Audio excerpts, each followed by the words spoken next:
Hey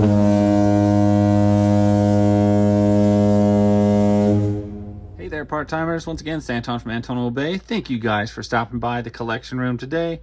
Today we're taking a look at the last of the Hardcase series.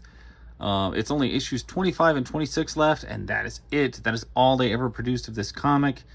And the art takes some weird turns in the last couple issues. I know this artist frequented Marvel, particularly the X-Men storyline.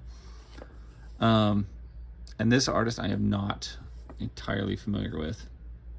But anyway, yeah, this is the last two issues of Hardcase, issues 25.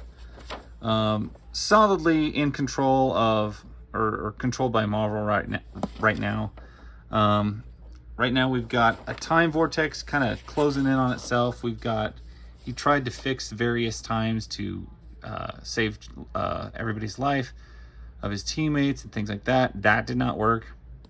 And now he's got two choices running around, killing each other. He is in Buffy the Vampire Slayer Season 7 Spiral mode, where he has a big RV that he's driving around in.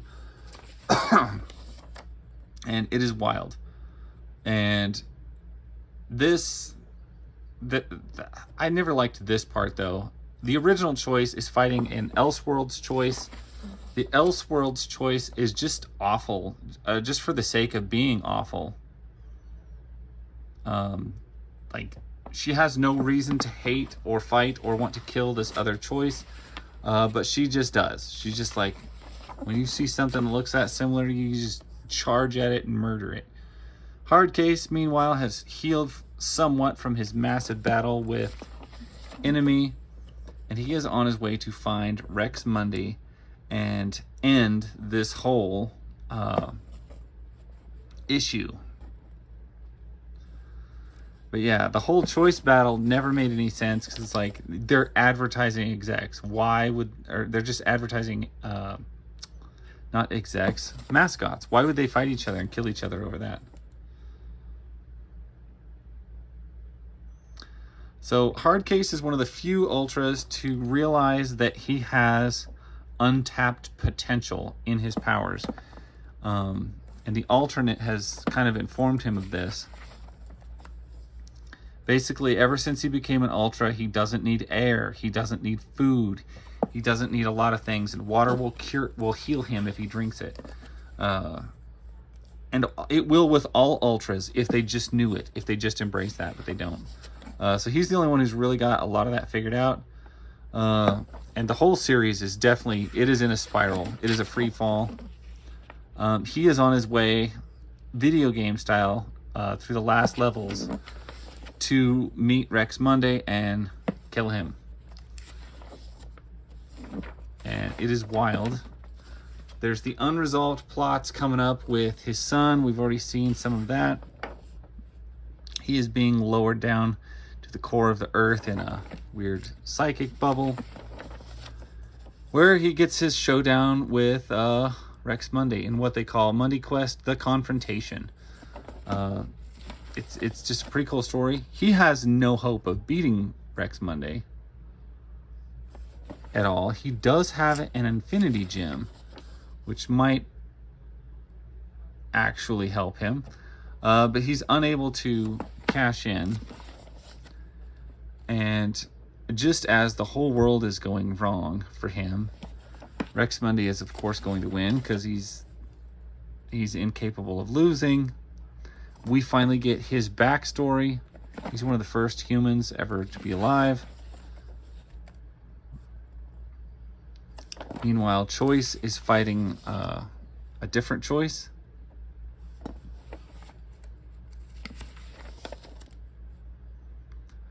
And we find out that he is a nanoware being, and that he splits off in a very strange scene, and he made the alternate from himself.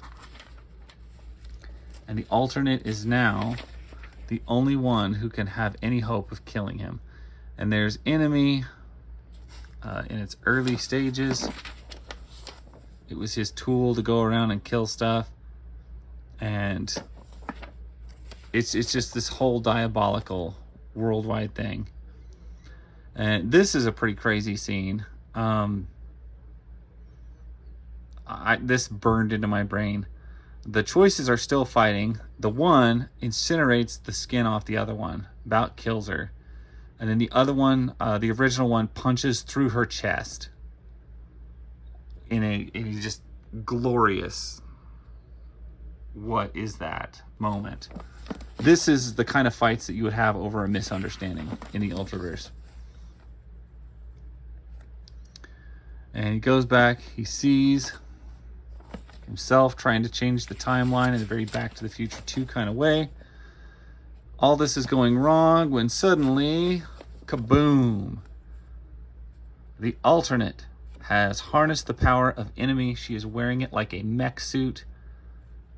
And these two start duking it out, and we don't know who lives or dies, who wins the fight. Hardcase is ejected because there's nothing he can do to affect this battle. The timeline is restored. Choice is alive. Loki has won. But, yeah, Hardcase gets his original timeline back, and that is all this man can hope for. Because that is it. Issue 26 was the last of the last, and that is the last panel of the last issue. And I don't think we get anything else.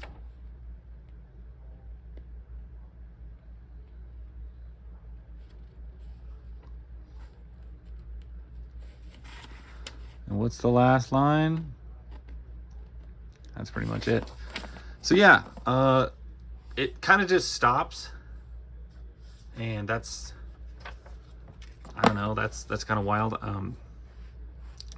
There's not much closure. That's all the closure you get. I don't think Hardcase appears anywhere else from then on. And that is the end of the story. But still, at issue 26, this is easily, this has got to be my favorite Malibu Ultraverse title. It's an amazingly simple yet amazingly brilliantly written character with a lot of proper character arc. As he grows as a person, he matures, he becomes stronger, he becomes better. All of that is great. It's not something you see in every comic, well-written character development story arc. And this one, it does. Wish we could have got a better, more definitive close, but he's probably still somewhere in some timeline with Choice, and they're fine. Or the universe collapsed in Black September, which I think is what actually happened. And so everybody there is gone. Either way, it's over, and it was good while it lasted. Thanks to Marvel for ending it so horribly and killing him off in the way that they did. It's a shame, but either way, the series is over, and I really enjoyed it. It's definitely one to check out. Go pick up the full run Hardcase. You can probably find it on eBay for not a whole lot. Most of these Malibu titles can be had for like 30 bucks a series at most. So anyway, that is my story. That is my take. And that is the end of this Hardcase line. I'm going to throw these all on a playlist so you guys can watch them all together. I appreciate your views. I appreciate your interactions and your watching.